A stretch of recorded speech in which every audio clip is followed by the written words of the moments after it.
राजनीतिक तौर पर क्या क्या कयास लगाए जा रहे हैं या आने वाले वक्त को लेकर किस दिशा में है, लेकिन सबसे पहले बात दिल्ली के पूर्व पुलिस कमिश्नर वीके गुप्ता साहब हम आपसे करेंगे।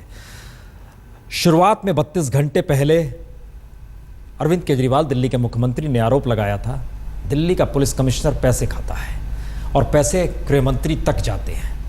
ये सही है क्या?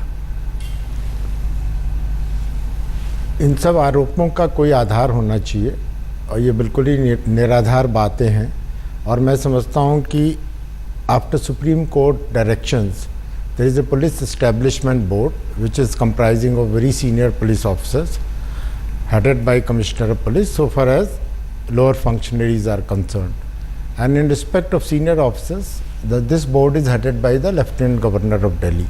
So now all the reforms process, all the directions of the Supreme Court regarding police reforms in respect of Delhi, वो सारे जो हैं अब एक तरीके से यहाँ पर दिल्ली में इम्प्लीमेंट हो चुके हैं। तो इस तरह के आरोप किसी उसमें कोई सत्यता हो, कोई तथ्य हो, तभी सही माने जाए। दिल्ली का मुख्यमंत्री एक कॉन्स्टिट्यूशनल पोस्ट होती है, मुख्यमंत्री आरोप लगा रहा है, कमिश्नर का पोस्ट भी उसी रूप में देखा जाता है और गृह मंत्री भी उसी पोस्ट के तहत आता है जिसमें संविधान की शपथ ली जाती है। किसी ने इनके खिलाफ मानहानि आरोप लगाने, अदालत का दरवाजा खटखटाने की कोशिश क्यों नहीं की, अगर ऐसे आरोप सार्वजनिक तौर पर लगाए गए?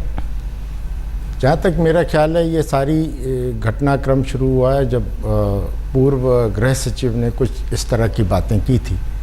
लेकिन ये क्या है कि मैं अपने तजुर्बे से बता सकता हूँ कि दिल्ली शहर में सबसे कम इंटरफेरेंस किसी भी पॉलिटिकल एंटिटी का होता है, चाहे वो चीफ मिनिस्टर हो, चाहे लेफ्टिनेंट गवर्नर हो, पोस्टिंग्स ट्रांसफ़र के बारे में। तो इस तरह की बातें कि होम मिनिस्टर से रोज़ाना कोई ना कोई चिट आती हैं, मुझे नहीं समझता कि उस हालात में क्या हुआ है। लेकिन जब तक कोई इसका कोई स्पेसिफिक इंस्टेंस ना हो तो कहना बड़ा आप ये मानकर चल कर बड़ी छोटी बात है, एक मुख्यमंत्री ने कहा ये छोटी बात है। मेरे ख्याल है मुख्यमंत्री ने तो पूरी दिल्ली पुलिस को ही भ्रष्ट कहा है। कमिश्नर का नाम, कमिश्नर वो तो आज उन्होंने कहा है, लेकिन नहीं, आज नहीं, कल कहा। हाँ, तो वो एक पूरा वो लिंक बना रहे हैं। लेकिन सबसे बड़ी बात यह है कि जो उनकी धारणा है कि दिल्ली पुलिस पूरी भ्रष्ट है और 90% लोग अपराधों में लिप्त हैं। लेकिन मैं आपके माध्यम से कहना चाहूँगा कि दिल्ली का पुलिसकर्मी सबसे कठिन परिस्थितियों में काम करता है। उसका जो सिपाही है वो स्लम्स में रहता है, उसकी लिविंग कंडीशंस 18% लोगों के पास हाउसिंग है और 16 से 18 घंटे काम करता है। किसी भी फेस्टिवल में उसको छुट्टी नहीं मिलती है और वो सारे ही त्यौहार जितने आते हैं सब में वर्दी डाल के सड़क पे खड़ा रहता है। इतनी मुश्किल के बीच वो पैसा ले सकता है, घूस ले सकता है। देखिए, ये मतलब निकाल लिया जाएगा। देखिए, घूस लेने की बात है, करप्शन की बात है, वो सभी विभागों में है, सभी डिपार्टमेंट्स में है। और जो अगर कोई करप्ट है उसके खिलाफ एक्शन लिया जाता है। कोई अगर कोई ब्राइब गिवर है, ब्राइब टेकर है, दोनों के खिलाफ एक्शन होता है। हर्षवर्धन जी, जो फैसला दिल्ली सरकार ने जिस तरीके से धरने पर बैठने से पहले कहा और जो धरने से उठने के दौरान लिया अपने फैसले को, राजनीति सड़क से चलती है, क्या यह सीख नहीं है नई तरीके की? और आप लोग इसमें फेल नजर आते हैं, क्या यह ना माना जाए? क्योंकि उनका वोटर मान रहा था कि देखिए मामला सुलझ गया, आप कह रहे हैं मामला उलझ गया। हर्षवर्धन जी,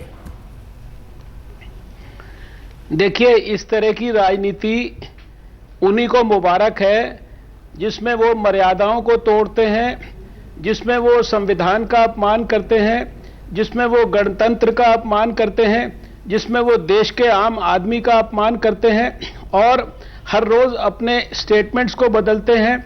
मैं ये पूछना चाहता हूं, पहली बात तो ये कि जो दिल्ली के मुख्यमंत्री ने सड़क पर आकर अपनी मांग को मनवाने के लिए जो तरीका अपनाया, उसकी देश के अंदर जितनी ज़्यादा से ज़्यादा निंदा की जाए वो कम है, ऐसा मैं मानता हूं और मैं उसकी भरपूर निंदा करता हूं। मैं उसको बिल्कुल उचित नहीं मानता।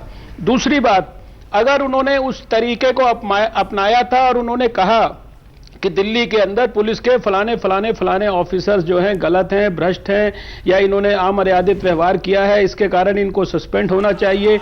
और फिर इसके लिए मैं 10 दिन तक भी अगर यहां बैठना पड़ा तो बैठूंगा। और एक दिन कहा कि मैं इनको सस्पेंड करो, फिर दूसरे दिन कहा इनको ट्रांसफर ही कर दो, फिर अब तीसरे दिन जो है पर्दे के पीछे क्या जो केंद्र की कांग्रेस सरकार और इनके बीच में क्या सेटिंग हुई कि अभी जरा सी बात उन्होंने लेफ्टिनेंट गवर्नर साहब का धन्यवाद करना चाहिए कि उन्होंने दिल्ली के मुख्यमंत्री की सार्वजनिक तौर पर इज्जत बचा ली है। उनकी इज्जत भले ही बच गई होगी शायद उनके हिसाब से, जैसा वो इसको जीत बता रहे हैं अपनी और दिल्ली के लोगों की, हर्षवर्धन जी, लेकिन मेरा ये कहना है इसे कि हल्के में दिल्ली ना के लोगों लीजिए। की भी हार हुई है, दिल्ली की और देश की सबकी हार हुई है। सबकी हार सही। प्रसून जी आप बहुत वरिष्ठ पत्रकार नहीं, हैं नहीं, और आपकी मैं बड़ी इज्जत करता हूं। हमारे आप भी पत्रकारिता की निष्पक्षता जरूरत से नहीं है बताइए जनाब। कि किसकी क्या देश शर्मिंदा, क्या देश दुनिया के अंदर शर्मिंदा नहीं हुआ है। हम दूसरी बात सारे क्या, देश- हम सारे बिल्कुल देश को जो जिस प्रकार से जो है मखौल का आपने कारण बना दिया, दिल्ली में आप घर में बैठ कर रजाई में सो रहे हैं, आपकी भी हार हुई हम है। बिल्कुल एक नई स्थिति लाना चाह रहे हैं। यहाँ पर आप बीजेपी कांग्रेस कर रहे हैं, हम आपको बताते हैं। आपने एक मिनट दूसरे दिन जो है ठंड आपको लगती थी, इसलिए दूसरे दिन आप भी रजाई में पहुंच गए। हम पूरी जिंदगी सड़क के ऊपर हमने काम किया है, आपकी तरह नौटंकी नहीं किया हम लोगों ने। आपको एक दिन के अंदर इतनी ठंड लग गई कि दूसरे दिन ठंड से पहले जो है